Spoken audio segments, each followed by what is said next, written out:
Peace be with you. Friends, we have a great privilege this year because the Feast of the Exaltation of the Holy Cross, September the 14th, falls on a Sunday. So we have a chance to reflect a bit more deeply on this marvelous and frankly disconcerting, odd feast. Now, how come I say it that way? Well, let me take you back to this very morning. So I always wake up early. I do my holy hour, the first thing. And I go to my chapel. And in my chapel, I have a chair, and I'm facing the altar in the tabernacle for the holy hour. And right in the front of the altar, I have this golden cross. It was given me by a friend many years ago. And it's beautiful. It's kind of in the Gothic design, very elaborate. And it's very prayerful. The minute I see that cross, I kind of move into a prayerful frame of mind. But if you were to strip away the decoration, the gold and the filigree and the Gothic, trimmings and all that, and you brought it back to what it essentially is, a Roman cross, you'd see it indeed as something terrible, as something brutal and awful. And all the poetry of this feast is summed up in the fact that I've got on that altar that awful thing in gold and decoration and filigree. I'm weirdly exalting this horrific thing. Again, if someone came back from the ancient world and they were brought into that chapel and said, here's a place where this man is praying, it's a religious room, and he'd look at that decoration and think, well, wait a minute, that's a cross. That's where people are brutally put to death. And he's praying in front of that, and he's covered in gold. It's like, if you had a hangman's scaffold and noose, and it's all covered in gold and flowers around it. Like you had an electric chair, but gold and with Gothic designs. And people would say, what's the matter with you? That's all the weird poetry, everybody, of this feast. What came to mind as I thought more about that? There was a great show on HBO about 20 years ago called the Rome series. I think it was only 2 seasons, but it was so well done.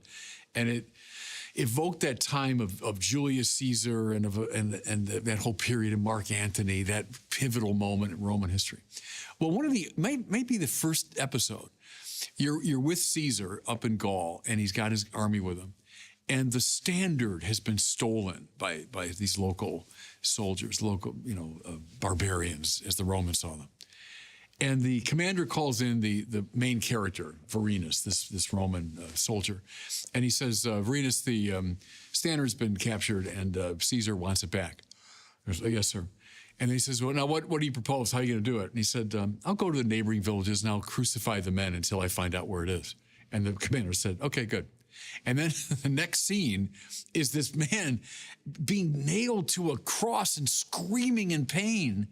And he reveals where the standards are. And then the next scene is Vorenus is coming back with the standard.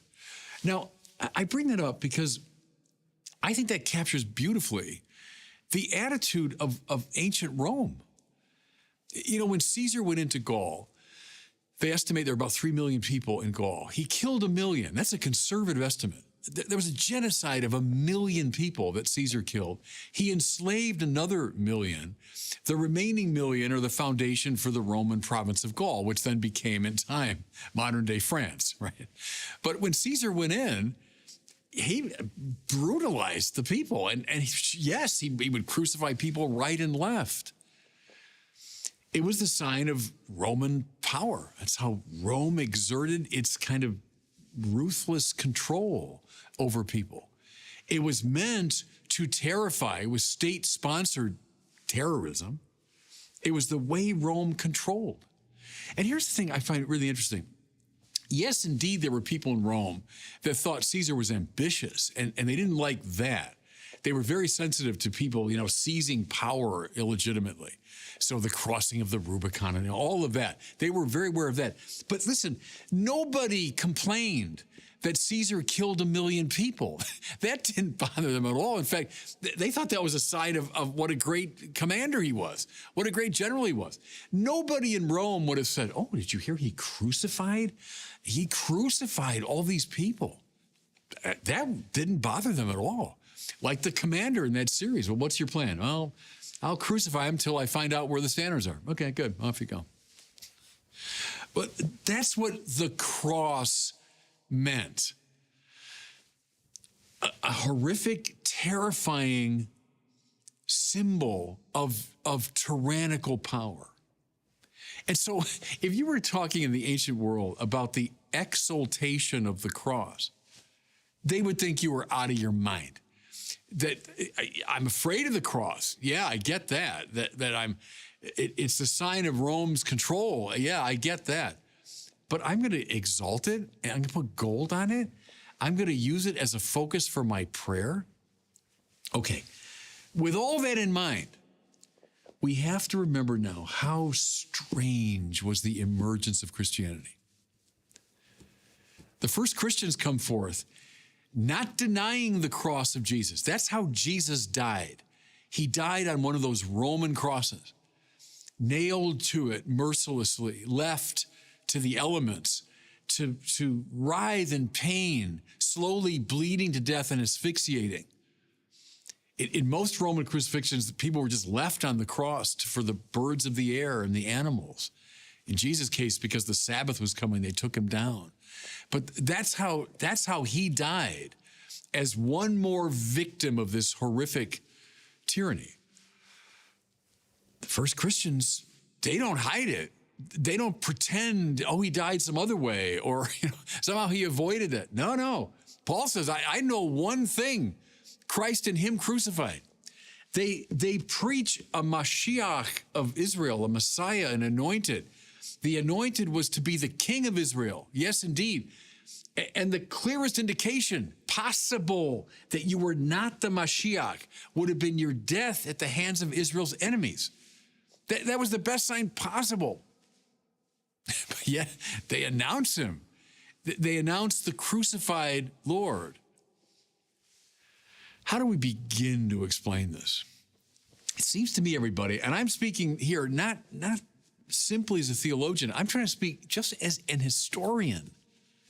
How do you explain the emergence of Christianity apart from the resurrection of Jesus from the dead?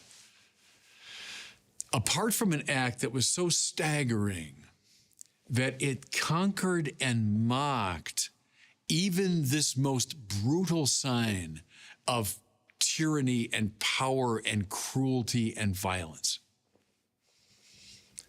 That's how. I'm speaking as an historian. How do you explain the emergence of Christianity and these men going to their deaths proclaiming Jesus as Lord? It's only the resurrection of Jesus from the dead. Now, as we look upon the exalted cross, as we look at it in light of the resurrection, what do we see? Well, we see a world turned absolutely upside down. Now, let me share something with you. And I get this from Tom Holland, the historian. So I mentioned how Caesar conquers Gaul and kills 1 million people. His ambition bothered Romans, but the genocide of 1 million people, that didn't bother the Romans. His crucifixion, that didn't bother the Romans. Why, everybody? Why today? If someone commits a genocide on that scale, we would say he's a moral reprobate. We'd say he's a monster. Indeed, we have examples, sadly, in the recent times of people doing just that. And we say with complete confidence what horrible people they are. Why do we say that? Not because somehow, oh yeah, everyone's always said that. They didn't. They didn't always say it. What happened was the resurrection of Jesus from the dead, which showed God is not on the side of the tyrants and the murderers and those who assert themselves through violence, but rather God is on the side of the victim of these things. Look now at this second reading for today, which is from one of the great texts in the New Testament. It's from the second chapter of Paul to the Philippians.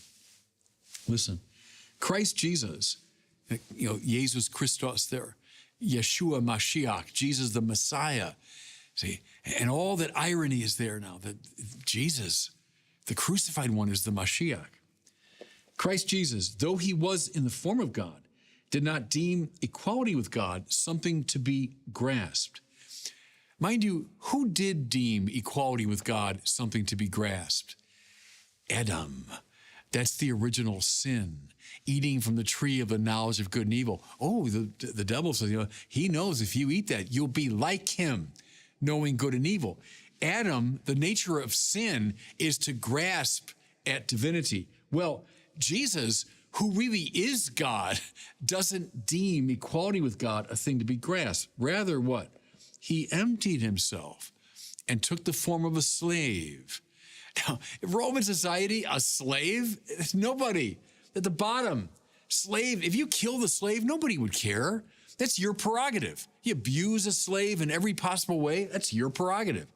But see, God takes the form of a slave, coming in human likeness, humbled himself. Listen now, becoming obedient to death, even death on a cross. Everything I've said about the cross now is contained in that little line. And St. Paul, who grew up in that Roman culture, he knew it very well. Sin is the human tendency to exalt itself, right? How's it answered? By a divine condescension that goes down. We aggrandize ourselves. God empties himself. We always try to get to the top of society, whatever that means. God willingly goes all the way down into death, even death on a cross. Now listen, because of this, God exalted him and bestowed upon him the name above every other name. Here's the resurrection of Jesus from the dead. But let me just stay for a minute with the descent. If you want to really help a child who's misbehaving, I mean, you can say from a distance, you're wrong, and you can name the problem, and you can send a punishment. Is that going to help the kid? What's going to help the kid is if you crouch down and try to enter as much as possible into that child's world and to remake the child, as it were, from the inside. You've entered into his world. You've gone down into it. If you want to fix a car, you're not going to say, hey, that car isn't working. Well, I could do that from the outside. You want to fix it? You got to go all the way down into the car, open the hood, go under the car, get your hands into it. Only then will you be able to fix it. So you want to fix the human race, which is dysfunctional, and which is beautifully expressed in the cross in all of its cruelty and violence. If you want to fix that, where do you have to go? You have to go all the way down. He accepted even death on a cross. Can you see the cross, everybody, as God's descent into the very thing that is most wrong with us? It's his descent into our cruelty and hatred and violence. And then it's a remaking of it from the inside. Jesus' word of forgiveness from the cross means that God's love is more powerful than anything that's in the world. And therefore, that cross becomes the beginning of our salvation. That cross, which was the low point in Roman society, is now exalted. There's our feast. The exaltation of the Holy Cross. Now we do indeed put gold on it. We put filigree around it. We do indeed put it in chapels and make it a focus of prayer, because on that cross, God went all the way down to fix from the inside all that's dysfunctional in us. And that's why we can say with Paul, I know one thing, Christ in him crucified. And God bless you.